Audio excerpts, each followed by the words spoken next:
අද හරි සතුටුයි. ඇත්තටම මාර විදියට සතුටුයි. ඒ මොකද කියනවා නම් මගේ මේ ඇස් දෙක පියවෙන්න කලින් අපේ මේ හසිනි කෙල්ලගේ කසාදේ අපිට කරන්න පුළුවන් වුණානේ. නේද කොල්ලෝ? ඔව් මාමි. ඒත් ඉතින් ඇත්තටම මේ අපි නෙවෙයිනේ කසාද කරේ. රෙජිස්ටාර්නේ නේ. මොනවා වුණත් මේ කසාද කරේ මගේ දසතාවේ නිසා. මොකද ඉතින් මමනේ යාළුව ජෝඩු කරේ. වෙන්න පුළුවන්. ඒ වුණාට අපේ මේ හසිනි කෙල්ලව අපි ලස්සන්ට හදපු නිසානේ මේ කසාදේ ලස්සන්ට කරගන්න පුළුවන් වුණේ. නේද කොල්ලෝ? ඔව් මාමි. ඒත් ඉතින් මේ ඇත්තටම අපි නෙවෙයි යාව හැදුවේ. යාගේ දෙමව්පියෝනේ නේ.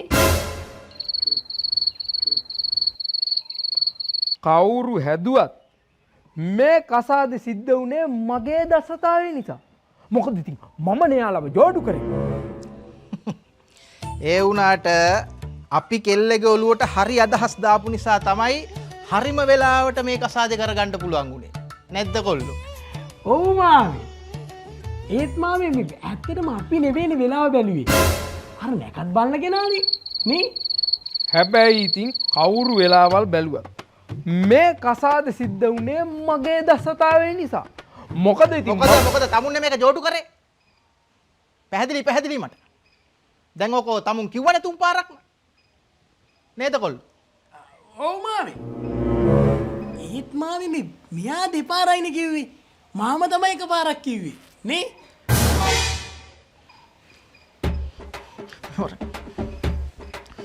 මං දැන් කාගේ මාමද? තමුන්ගේ මාම නේද? එතකොට මං කියන එකට ඔව් මාමි කියලා. ඒකට විරුද්ධ වෙලා මගේ තර්ක විදිහට එපා කරනවා. මම සවුත් වෙනව නේද මෙතන? හරි මම තේරුණා. මොනවා වුණත් මේ කෙල්ලගේ වාසනාවට තමයි මේ කොල්ලව හම්බුනේ. ඒකත් ඉතින් මේ මගේ දක්ෂතාවය නිසා තමයි. මොකද අනේ මේ හරි. කෙල්ලගේ වාසනාවට නෙමෙයි කොල්ලගේ වාසනාවට. නැත්තම් අපේ මේ කෙල්ලගේ අත ගන්න කොල්ල කොච්චර පොර කෑවද? නේද කොල්ල? ඔව් මාමි. ඒත් මාමි මේ අක්කට සෙට් උනේ අක්කව බලන්න ගෙදරට ආපු අයගෙනුත් 23 වෙනි කෙනානේ නේ. මේ දෙකින් විතර ආයෙත් ඔව් මාමි කියලා තර්කෙ බින්දානේ. තොට මම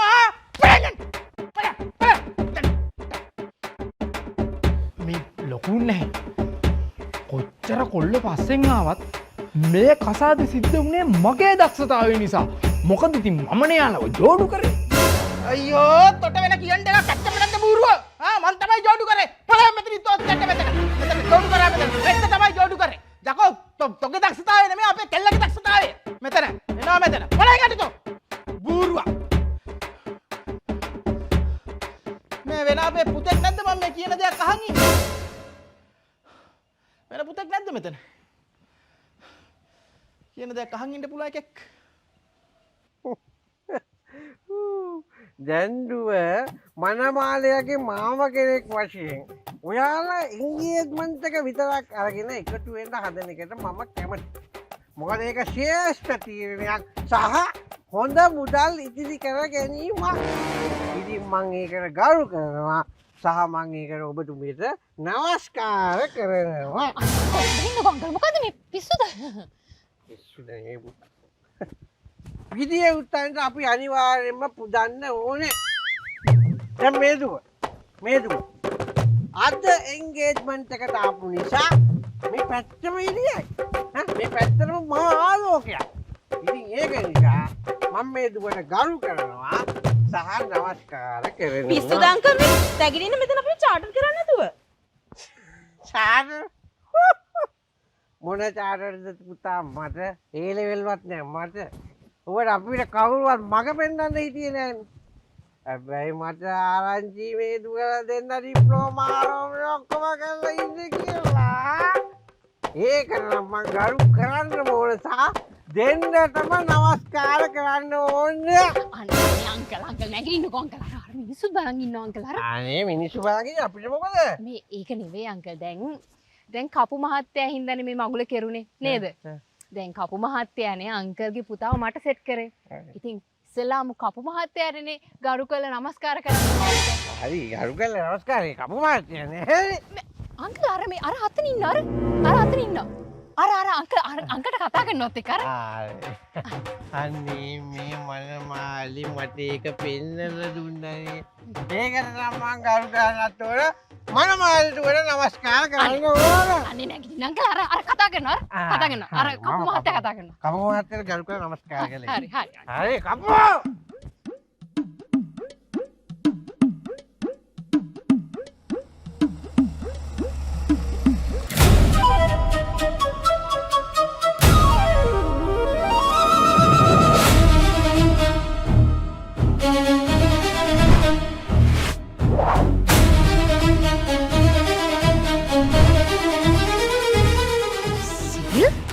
මේ වගේ එක්ස් නේද? අර අවුරුදු 5ක් යාළුවලා ඉඳී.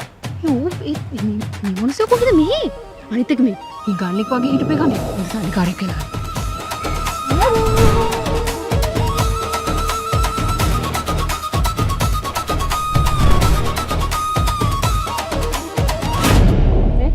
කමුම් මොකටද මෙහි ආවේ?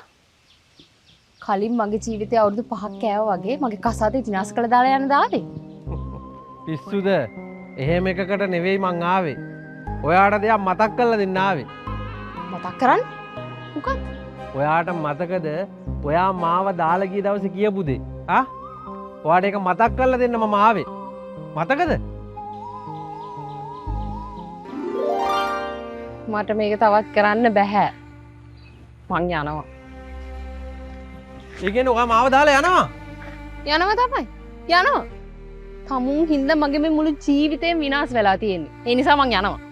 හරි. යන්න ඕන නම් ඉතින් යනවා. මට ගාණක් නැහැ. තමුන්ට කවද්දොයි ගාණක් තිබුණ හැමදාම එකම විදිහමයි. කිසිම දියුණුවක් නැහැ. තමුන් මගේ ජීවිතේ අවුරුදු 5ක්ම කාලා දැම්මා. හරි හරි ඉන්නවක මං දිනුන වෙලා පෙන්නන්න. ඈ තමුන්ද දන්නේ නැන්නේ මට වැදිලා තියෙන හේනේ. තමුන් යනවා. එහෙමද? හරි හරි මං යන්න. හැබැයි තමුන් මට මේ කරපු දේවල් වලට මං කසාද බඳිනකන් තමුන්ට දියුණු වෙන්න නම් හම්බෙන්න එපා. කරන කියන හැම වැඩේම කෙලම වෙලා යන්න ඕන. අඩුම තරමේ එදා වෙලා තමුන්ට හම්බ කරගන්නවත් බැරි වෙන්න ඕන. ඒක මගේ සාපයක්. ඒක මගේ සාපයක්.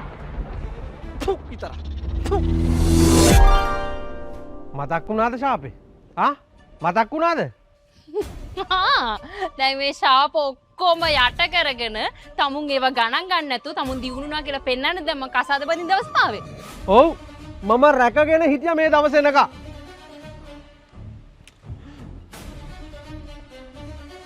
අනේ හසිනි මම වැඳලා ඉල්ලන්න. දැන් තමුන් කසාද බැඳනේ. පුළුවන් නම් මේ සාපේ අයින් කරගන්නවකෝ.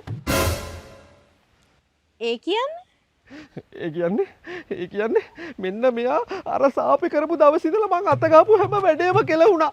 ඈ කිසිම දියුණුවක් නැහැ. මම හරි අමාරුවෙන් එදා වේලත් හම්බ කරගන්නේ. ඉතින් ඔය තමුන් කාර් එහෙම අරගෙන හොඳට දියුණු වෙලා තියෙන්නේ. කොහේ දියුණුවක්ද? මම මේ ගෑරේජ් එකක වැඩ කරන්නේ. මේ ගෑරේජ් එකට හදන්න ගෙනාපු වාහනයක්. කන්නාඩි දෙකත් ඒකේ තිබුණේ. තමුන් මට මේ කරපු දේවල් වලට මං කසාද බඳිනකන් තමුන්ට දියුණු වෙන්න නම් හම්බෙන්න එපා. ඇත්තටම මෙයා ශාපේ කරපු දවස් ඉඳලා මට කිසිම දියුණුවක් නැහැ. මෙයාගේ ශාපේ එච්චරට ප්‍රබලයි. පට්ටම බලගතුයි. අනේ හසිනි. අනේ ඒක අයින් කරලා දෙනවා කෝයි. ඉලාස් කරගන්න. දැන් එතකොට තමුන්ට මතක නැද්ද මම තමුන්ව දාලා යන දවසේ තමුන් මට කියපු දේ? නොදකින්. හරි හසිනි එහෙනම් ඔයා මට එහෙම සාප කරලා යන්නකෝ. ඔයා මාව දාලා යන්න මට සල්ලි නැති හින්දානේ. හරි යන්න. හැබැයි ඔයා මට මේ කරපු දෙයට ඔයාට කවදාවත් ලස්සන කොල්ලෙක් හම්බෙන්න එපා. හැම කොල්ලගෙම රිජෙක්ට් වෙන්න ඕන. හම්බෙන්න ඕන කළු කැත කෙට්ටු රිලවෙක් වගේ අමු බේබතු සල්ලිකාරයෙක්. තමුන් නූත් එක්ක ඉඳලා ජීවිත කාලෙම විඳවන්න ඕන. ඒක මගේ සාපයක්. අනේ තමසික මගු සාපේ. බබා ඔයා මොකද එළිය කරන්නේ? අන්න අපි එනකන් කට්ටිය ඇතුලේ බලන් ඉන්නවා.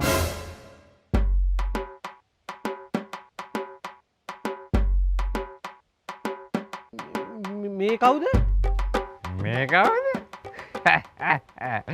මම තමයි මෙයාගේ මෙයානේ ඔයා. මම මෙයාගේ husband. one and only කෝටිපති Suman. තන්ටරා.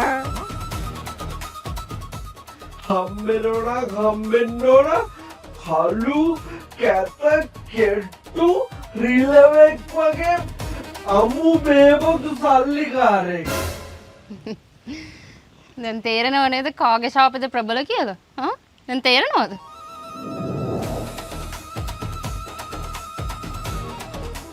ඒක මගේ සාපයක්.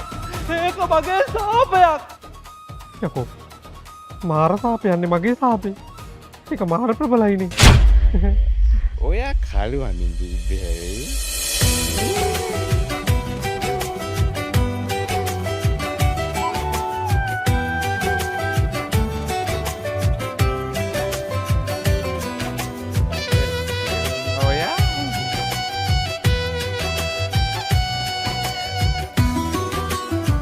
සාපේ තමයි ඔක්කොට මුල.